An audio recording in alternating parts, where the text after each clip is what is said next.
Very good. ऐसे रखो।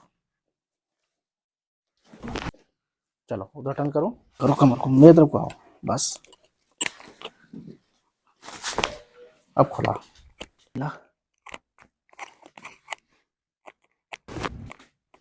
ठीक है।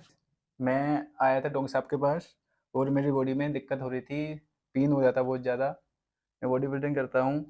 कि आप लोग भी, जो भी जिम में लोग लड़के हैं जिम करने वाले, सारे लड़के डॉक्टर साहब के पास आए। अच्छा फील होता है मेरे को, बहुत अच्छा फील हो रहा है।